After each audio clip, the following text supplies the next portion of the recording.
لا قوة إلا بالله العلي العظيم. أعوذ بالله من الشيطان اللعين الرجيم. بسم الله الرحمن الرحيم. الحمد لله الذي لا يبلغ مدحته القائلون ولا يحصي نعماءه العادون ولا يؤدي حقه المجتهدون الذي لا يدركه بعد الهمم ولا يناله غوص الفتن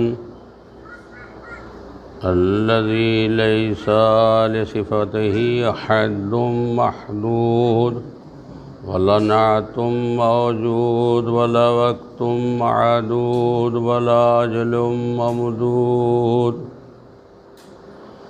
فطر الخلائق بقدرته ونشر الرياح برحمته ووتد بالصخور ميدان أرضه. أول الدين معرفته ثم الصلاة والسلام على سيد الأنبياء والمرسلين وخاتم النبيين سيدنا ونبينا وشفينا ومولانا أبي القاسم محمد. اللهم صل على محمد وآل محمد وآله الطيبين الطاهرين المعصومين ولعنة الله على أعدائهم أجمعين. أما بعد فقد قال الله تبارك في كتابه المبين وهو أصدق الصادقين وقوله الحق. بسم الله الرحمن الرحيم. يا أيها الذين آمنوا اتقوا الله وكونوا مع الصادقين. عزیزان محترم، جو آیہ کریمہ میں نے آپ حضرات کے سامنے پڑھی، اس آیہ کریمہ میں پروردگار عالم ارشاد فرما رہا ہے، اے ایمان والو، تقوی اور پرہیزگاری اختیار کرو اور صادقین یعنی سچوں کے ساتھ ہو جاؤ. آیت میں نے یہ اس لیے پڑھی کہ جن معصومین کی ولادت کے سلسلے میں جشن رکھا گیا ہے، ان کے نام نامی میں ایک لفظ آتا ہے جس کا لقب ہے تقی اور نقی. پروردگار خطاب کر رہا ہے ایمان والوں سے، اے ایمان والو، تقوی اختیار کرو اور صادقین یعنی سچوں کے ساتھ ہو جاؤ. جن صادقین کے ساتھ رہنے کو اہل ایمان کو حکم دیا جا رہا ہے، وہ صرف زبان اور قول کے صادقین نہیں ہیں، بلکہ وہ قول و عمل وعدہ کردار ہر اعتبار سے صادقین ہیں، تاکہ پورا عالم تقویٰ اور ایمان ان کے ساتھ چل سکے اور وہ سب کے قائد قرار پا سکے۔ اس آیت میں دو ارشادات وہ کون کون سے ہیں؟ آیت کریمہ میں دو ہدایتیں ہیں، ایک تقویٰ اور پرہیزگاری کرنے کی، دوسرے صادقین اور سچوں کی پیروی کرنے کی۔ سورہ توبہ جس کی آیت کریمہ ہے 119، آیت نمبر 119 میں مالک نے، خالق نے جو آیت کریمہ نازل ہوئی ہے، اس میں من الصادقین کے بجائے مع الصادقین کا ہونا اس بات کی دلیل ہے کہ کوئی معصومین کا مخصوص گروہ ہے جن کی معیت کا تمام صاحبان کو حکم دیا گیا ہے، اور وہ خاص معصومین علیہم السلام ہی ہو سکتے ہیں جن کی فرد اول کا نام حضرت علی علیہ السلام ہے۔ صلوات یا بلند صلوات اللہم صلی علی محمد وآلہ محمد۔ اس آیت کریمہ میں پروردگار صاحبان ایمان کو دو باتوں کا حکم دے رہا ہے، ایک تقویٰ پرہیزگاری کا، دوسرے صادقین کی پیروی کرنے کا۔ چونکہ یہ دونوں حکم ایمان کے بعد دیے گئے ہیں تو سب سے پہلے ہم ایمان کو سمجھیں۔ ایمان تین چیزوں کے مجموعے کا نام ہے۔ اول زبان سے اقرار، دوسرے دل سے، پہلے ہے دل سے یقین، دوسرے زبان سے اقرار، تیسرے اعضاء و جوارح سے عمل۔ ان تینوں باتوں میں سب سے اہم اور بنیادی بات دل کا یقین ہے۔ اگر دل میں یقین نہ ہو اور زبان سے اقرار کرنا، عمل کرنا سب بیکار اور بے وقت، کیونکہ دل کا یقین انکار، دل میں کے یقین کو انکار رکھ کر کے زبان سے اقرار کرنا اور عمل کر کے دکھانا منافقت ہے، اور سب جانتے ہیں نفاق سب سے بدترین چیز کا نام ہے،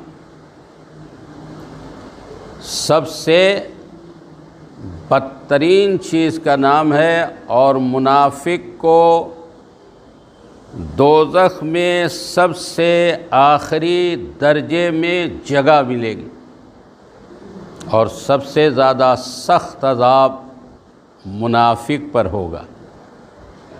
ان تین چیزوں میں، ایمان کے ان تین چیزوں میں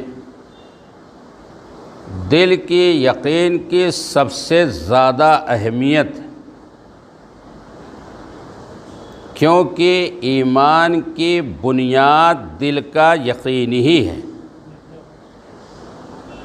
اگر دل کا یقین اگر دل کا یقین انکار سے بدل جائے تو ایمان رخصت ہو جاتا ہے، اور صرف دل میں یقین رکھنا کافی نہیں ہے، بلکہ دل میں جو یقین ہے اس کے مطابق زبان سے اقرار کرنا، اس کا اعلان بھی ضروری ہے، اور اقرار بھی کافی نہیں ہے جب تک اقرار کے مطابق عمل نہ کیا جائے۔ دین میں سب سے پہلے اللہ کو ماننا ہے، تو ضروری ہے کہ دل کو یقین ہو، اور یعنی جو یقین ہے دل میں، اشہد ان لا الہ الا اللہ، اس اقرار کا زبان سے اقرار، اور یہ اقرار کلمے کا جز ہے جو ہر اذان میں اس کا اعلان کیا جاتا ہے۔ نماز کے تمام فعل اللہ کو ماننے کا عملی اظہار ہے۔ زبان اللہ کو ماننے کا عملی اظہار ہے، اسی طرح نبی اور امام کا دل کو یقین ہونا چاہیے، اور جو دل کا یقین ہے اس کلمے میں، اس کلمے کا جو اقرار ہے، دل میں یقین ہے کہ یہ نبی ہیں، یہ علی ہیں، امام ہیں، اس کا اقرار کرنا واجب ہے۔ اس لیے اقرار کرنا واجب ہے کہ ان پر صلوات پڑھنا، ان کی تعظیم کرنا، ان کی محبت کرنا، ان کے دشمنوں سے بیزاری اور ان کے احکام پر عمل کرنا، اور ایمان لانے کے بعد ضروری ہے، ایمان صرف دل سے ماننے یا زبان سے اقرار کرنے کا نام نہیں ہے، بلکہ اس کا عملی اظہار بھی ہونا چاہیے۔ اس لیے نماز میں ایمان کے ہر جز کی نمائندگی ہوتی ہے۔ کیوں؟ شروع سے آخر تک دل میں نیت رہتی ہے، زبان کچھ نہ کچھ پڑھتی رہتی ہے، اور جس مختلف حالات میں عبادت کا حق ادا کرتا رہتا ہے۔ نمازی کبھی اٹھتا ہے، کبھی رکوع کرتا ہے، کبھی سجدہ کرتا ہے، کبھی سیدھا ہوتا ہے، کبھی کھڑا ہوتا ہے، اس طرح جسم کی رگ رگ عبادت میں شریک رہتی ہے۔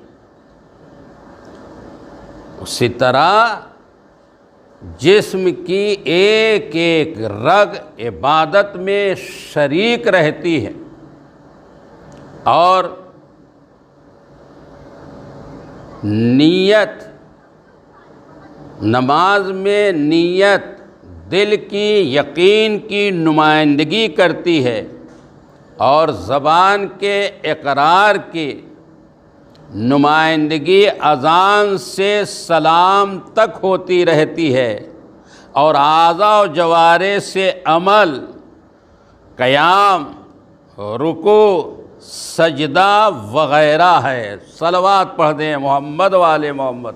اللہم صلی علی محمد وآل محمد۔ تو آج جس سلسلے کی یہ محفل رکھی گئی ہے، جن لوگوں نے رکھی ہے، جن بچوں نے رکھی ہے، اور یہ میڈیا جس کے ذریعے سے پیغام پہنچ رہا ہے، جناب عمار صاحب بہت بڑے ثواب کے حامل ہیں کہ ان کے ذریعے سے پیغام دور دور پہنچ رہا ہے، یہ کم نہ سمجھیے گا ثواب۔ اس لیے کہ آج یہاں اگر کچھ لوگ ہیں، لیکن دیکھنے والے جب دیکھیں گے تو بہت زیادہ دیکھیں۔ یہی ہمارے امام محمد تقی علیہ السلام ہیں، جن کا مرتبہ پیش پروردگار اتنا بلند ہے۔ مشہور واقعہ ہے کہ جب مامون راستے سے گزرتا تھا، بچے کھڑے رہتے تھے۔ ایک مرتبہ مامون کی سواری آ رہی ہے، سارے بچے ڈر کر کے بھاگ گئے، لیکن امام اپنی جگہ پر کھڑے رہے۔ آپ دیکھتے ہیں کہ بچے جب کھیل کود میں مشغول ہوتے ہیں تو کئی بچے ہوتے، لیکن جب مامون کی سواری، بادشاہ کی سواری گزری تو سارے بچے ڈر کر بھاگ گئے، لیکن میرا امام اپنی جگہ پر کھڑا تھا۔ اپنی جگہ پر میرا امام کھڑا تھا۔ آ کر کے مامون کہتا ہے کہ آپ کیوں نہیں بھاگے؟ امام نے جواب دیا، راستہ تنگ نہیں تھا جو میرے ہٹ جانے سے وسیع ہو جاتا، میں خطا کار نہیں تھا جو ڈر کر کے بھاگ جاتا۔ یہ میرا حسن ظن ہے کہ تجھے ظالم نہیں سمجھتا، اگر تو اپنے کو ظالم سمجھتا ہے تو میں ہٹ جاتا ہوں۔ گھوڑے سے اتر کر کے گود میں اٹھا لیا، کہا شاباش، یہ کوئی معمولی بچہ نہیں، اور امام نے شاید تعارف بھی کرا دیا تھا۔ بہرحال پھر یہ جاتا ہے اور دریا میں اپنے باز کو چھوڑتا ہے، باز مچھلی لے کر آتا ہے۔ مامون نے وہ مچھلی اپنی مٹھی میں لی اور پھر اسی راستے چلا۔ مامون نے دیکھا سارے بچے کھیل رہے ہیں اور میرا امام کھڑا دیکھ رہا ہے۔ بچوں نے دیکھا مامون کی سواری آ رہی، سب کے سب بھاگ گئے۔ مامون آ کے کہتا ہے کہ آپ پھر نہیں ہٹے؟ کہا تم نے میرے سوال کا جواب ہی کہاں دیا؟ راستہ تنگ نہیں تھا جو میرے ہٹ جانے سے وسیع ہو جاتا، میں خطا کار نہیں تھا جو ڈر کر کے بھاگ جاتا۔ اگر تو اپنے کو ظالم سمجھتا ہے تو ہٹ جاتا ہوں۔ اچھا بتاؤ میری مٹھی میں کیا ہے؟ امام نے نہیں کہا یہ کہ تیری مٹھی میں یہ ہے، کہا اللہ نے جبریل امین کے ذریعے سے، میرے آباء و اجداد کے ذریعے سے بتایا ہے، اللہ نے زمین اور آسمان کے بیچ میں دریاؤں کو پیدا کیا ہے، دریاؤں میں مچھلیوں کو پیدا کیا ہے۔ بڑے بڑے سلاطین جو اقتدار والے ہوتے ہیں وہ جا کر کے شکار کرتے ہیں اور اپنی مٹھی میں بند کر کے ہم اہل بیت اطہار کا امتحان لیتے ہیں۔ جب مامون نے سنا تو ایک مرتبہ یہی تو امام نے فرمایا کہ اپنی مٹھی میں مچھلی بند کر کے ہم اہل بیت کا امتحان لیتے ہیں۔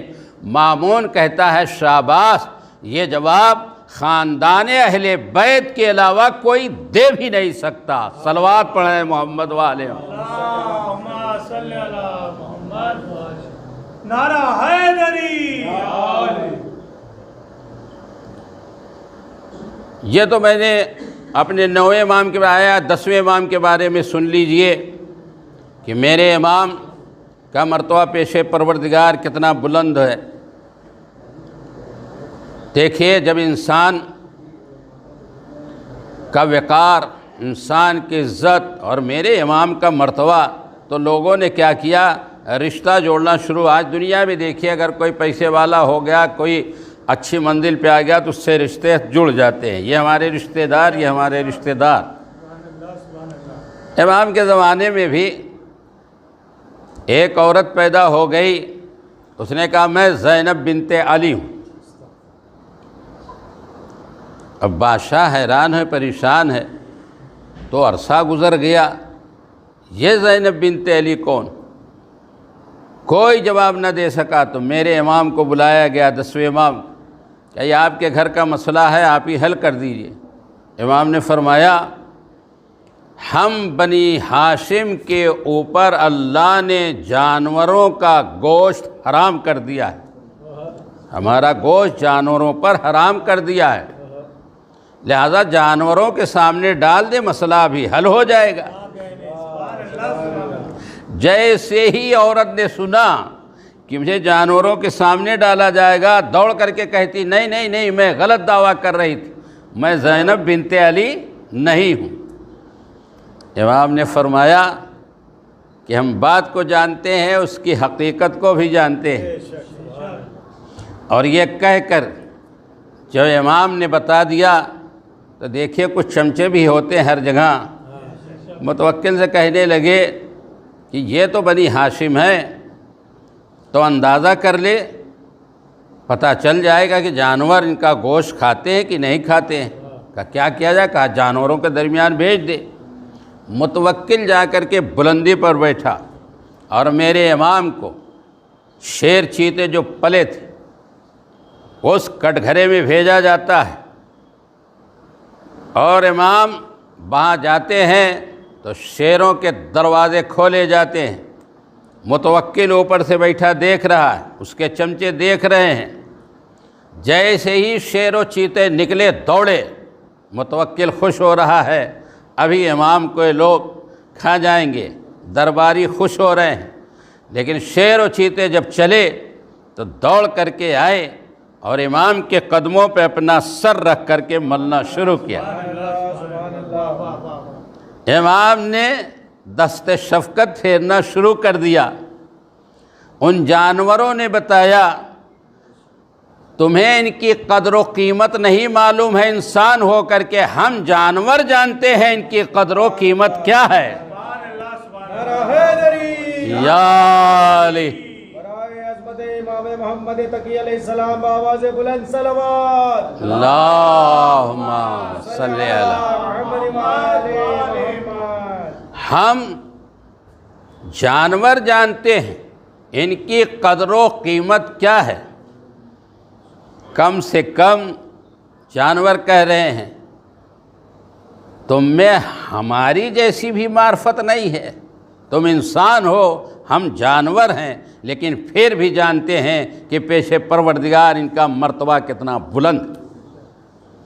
بس 5-7 منٹ اور اس کے بعد شورائے کرام کا سلسلہ جاری اور ساری رہے گا، لیکن میں اپنے امام کی ایک بات اور عرض کرنا چاہتا ہوں کہ دیکھیں میرا امام کس طریقے سے لوگوں کو اچھی باتوں سے روشناس کراتا۔ امام کھڑے ہوئے ہیں، اتنے میں کچھ قافلہ آیا اور آنے کے بعد امام سے ہندی میں باتیں کرنا شروع کیا۔ ابو ہاشم جعفری کہتے ہیں کہ میں نے دیکھا وہ لوگ ہندی میں بات کر رہے ہیں، میرا امام جواب دے رہا ہے، میں حیران و پریشان ہو گیا۔ وہ سارے کے ساتھ بات کرتے رہے، ہندی میں امام جواب دیتے رہے۔ جب وہ قافلہ چلا گیا تو میں نے کہا مولا مجھے بڑی حیرت۔ کہا کس بات کی حیرت؟ کہا حیرت یہ ہے وہ ہندی میں بات کر رہے تھے، آپ ان کا جواب دے رہے تھے، آپ کی تو زبان بھی نہیں، آپ تو عربی ہیں، آپ کی زبان عربی ہے۔ توجہ عزیزان گرامی، آپ تو عربی ہے نہیں، آپ کی زبان عربی ہے، آپ ہندی کیا جانیں؟ امام نے فرمایا ابو ہاشم میں امام ہوں، میں ہر زبان جانتا ہوں، اگر ہر زبان نہ جانوں گا تو ان کی زبان میں گفتگو کیسے کروں گا؟ میں امام ہوں، ہر زبان کا علم ہے میرے پاس۔ اور یہ کہہ کر کے امام نے ابو ہاشم سے کہا ذرا کنکری تو اٹھاؤ۔ ابو ہاشم نے کنکری اٹھائی، امام نے دہنے مبارک میں رکھی اور جو لعاب سے تر ہو گئی، کہا ابو ہاشم یہ کنکری اپنے دہن میں رکھ لو۔ ابو ہاشم نے کنکری دہن میں رکھی اور رکھنے کے بعد جب نکالی تو کہتے مولا میں 70 زبانوں کا مالک ہو گیا، اور اس میں سب سے زیادہ مجھے ہندی آتی ہے۔ میں کہوں گا اے دنیا والو، آؤ امام کی منزلت کو پہچانو۔ یہ لعاب دہن جسم کا فاضل حصہ ہوتا ہے جو انسان نکال دیا کرتا ہے، لیکن یہیں پہ ایک جملہ کہنا چاہتا ہوں، توجہ عزیزان گرامی۔ لوگ وہ ہیں جو لعاب دہن سے قرآن کے اوراق کھولتے ہیں، لیکن میرا امام وہ ہے جو لعاب دہن سے علم کا باب کھول دیتا ہے۔ صلوات پڑھیں محمد والے محمد۔ صلی علی محمد وآل محمد۔ نعرہ حیدری، جنت المعلی و جنت البقیع کی جلد سے جلد خوبصورت تعمیر ہونے کے لیے بآواز بلند صلوات۔ اللہم صلی علی محمد وآل محمد۔ تو پیغمبر کی اسی لیے حدیث، کیا حدیث ہے؟ بسم اللہ الرحمن الرحیم، یا علی حبک ایمان و تقوی و بغضک کفر و نفاق۔ اے علی تیری محبت ایمان ہے، تقوی ہے، اور تیری عداوت کفر اور نفاق ہے۔ حضرت علی سے اگر کوئی ظاہر میں محبت کرے تو ایمان، سنیے گا غور سے، بڑی اچھی بات آپ حضرات کے سامنے پڑھ رہا ہوں۔ حضرت علی سے اگر کوئی ظاہر میں محبت کرے تو بھی ایمان، دل میں چھپا کر کے محبت کرے تو بھی ایمان و تقوی۔ حضرت علی سے اگر کوئی ظاہر میں دشمنی کرے تو کافر، اور دل میں چھپا کر کے کرے تو منافق۔ سبحان اللہ۔ ظاہر میں محبت کرے تو بھی ایمان، چھپا کر کے کرے تو بھی ایمان۔ اس کے لیے ایک لفظ، یعنی ایمان کی منزل پہچانے۔ ظاہر میں دشمنی کرے تو کافر، اور اگر چھپا کر کے محبت کرے تو نفاق۔ اس کے لیے دو لفظ ہے، کفر اور نفاق۔ تو پیغمبر نے فرمایا علی، یا علی تمہاری محبت ایمان و تقوی ہے، اور تمہاری عداوت کفر و نفاق ہے۔ گویا واضح کر دیا، ہدایت لینے والا صاحب ایمان و تقوی ہوتا ہے، اور ہدایت دینے والا کردار کا، اس کردار کا حامل ہوتا ہے جہاں اس کی محبت ہی تقوی اور ایمان بن جاتی ہے۔ یا لفظوں کو بدل کر کے کہہ دوں، پڑھنے والے سننے والے کا مجمع ہے، توجہ عزیزان گرامی، لفظوں کو بدل کر کے کہہ دوں، ہدایت لینے والا صاحب ایمان ہوتا ہے، ہدایت دینے والا کل ایمان ہوتا ہے۔ سبحان اللہ، سبحان اللہ۔ ہدایت لینے، علیہ السلام کے تمام دشمنوں پہ لعنت۔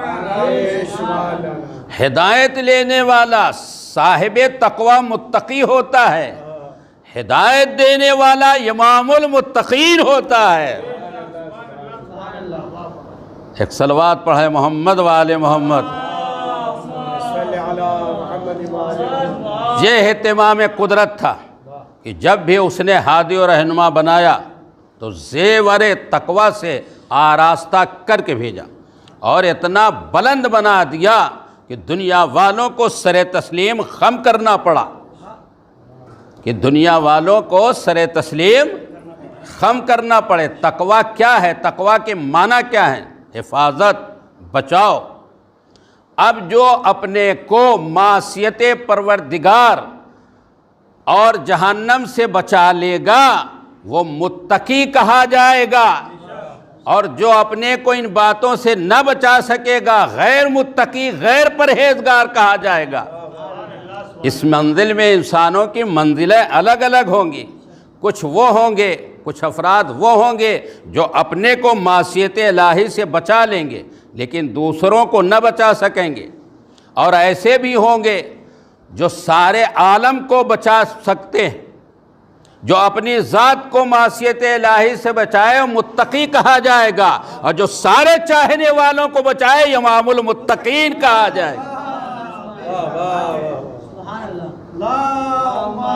صلی علی محمد وآل محمد۔ جو کسی کے نقش قدم پہ چل کر کے عذاب الہی سے بچ جائے وہ متقی کہا جائے گا، اور جس کے نقش قدم اس کے کردار کی ضمانت ہو وہ امام المتقین ہوگا۔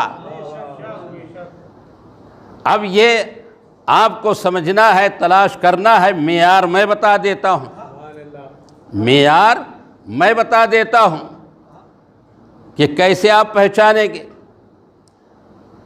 غیر معصوم متقی ہوتا ہے، معصوم امام المتقین ہوتا ہے۔ غیر معصوم متقی ہوتا ہے، معصوم امام المتقین ہوتا ہے۔ اور اسی لیے اللہ والوں نے قرآن مجید میں کہا ہے، دعا کی پروردگار، کیا دعا کی؟ قرآن مجید کا بسم اللہ الرحمن الرحیم، وَاجْعَلْنَا لِلْمُتَّقِينَ إِمَامًا، پروردگار ہمیں متقین کا امام بنا دے۔ یعنی امام دعا کرتے متقین کا امام بنا دے۔ لہذا متقی کی بات کتنی عظیم ہوتی ہے۔ امام جو ہوتا ہے متقیوں کا امام ہوتا ہے، مسلمانوں کا امام نہیں ہوتا۔ متقی بننا دوسروں کا کام ہے، امام المتقین بننا عباد الرحمن کا کام ہے۔ صلوات پڑھ دیں محمد والے محمد۔ باب الحوائج کے سلسلے سے بھی 4 مصرے سنا دیتا ہوں، چونکہ ناظم صاحب آ گئے اور مومنین بھی آ گئے۔ میں تو اگر کوئی بھی نہیں کہ اسی شان سے محفل پڑھتا ہوں، اس لیے جانتا ہوں کوئی سنے نہ سنے، اہل بیت ہوتے ہیں، ملائکہ ہوتے ہیں۔ صلوات پڑھیں محمد والے محمد پر۔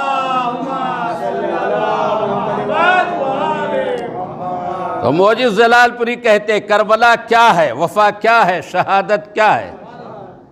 کربلا کیا ہے، وفا کیا ہے، شہادت کیا ہے؟ پوچھو عباس سے داد شجاعت کیا ہے؟ روک لیتا ہے نگاہوں پہ جو لاکھوں کا ہجوم، اس کو تلوار چلانے کی ضرورت کیا ہے؟ اور 2 مصرے شہزادے علی اصغر کی شان میں سن لیجئے، اور اس کے بعد شعراء کرام آپ کو بہترین اپنے اشعار سے آپ کے قلوب کو منور فرمائیں گے۔ کہتے تھے اصغر چلاؤں گا زباں کی ذوالفقار، کہتے تھے اصغر چلاؤں گا زباں کی ذوالفقار، کیا ہوا گر ہاتھ میں میرے نہیں شمشیر ہے؟ کیا ہوا گر ہاتھ میں میرے نہیں شمشیر ہے؟ ہاتھوں پہ شہیدی کے یہ اصغر ناداں ہیں، ہاتھوں پہ شہیدی کے یہ اصغر ناداں ہیں، یا رحلِ امامت پر رکھا ہوا قرآن۔ صلوات پڑھیں محمد والے محمد۔ بار الہ تجھے واسطہ محمد والے محمد، ان معصومین کے صدقے میں جن کے لیے محفل منعقد کی گئی، انہی کے وسیلے سے دعا کرتا ہوں جن بچوں نے اور آپ حضرات نے جو آ کر کے ان کی حوصلہ افزائی کی ہے، پروردگار ہر ایک کو ہر بلا ہر مصیبت سے محفوظ فرما۔ محفل کرنے والوں کو، محفل پڑھنے والوں کو، محفل سننے والوں طول عمر عنایت فرما، ان کے توفیقات میں اضافہ فرما۔ یہ میڈیا سے جو پیغام پہنچا رہے ہیں، پروردگار ان کی روزی میں ترقی عنایت فرما، ان کو ہر بلا و مصیبت سے محفوظ فرما، امام زمانہ کے ظہور میں تعجیل فرما، اور ہم سب کو ان کے اعوان و انصار میں شمار فرما۔ بسم اللہ الرحمن الرحیم۔ ان اللہ و ملائکتہ یصلون علی النبی یا ایھا الذین آمنوا صلوا علیہ وسلموا تسلیما۔ اللہم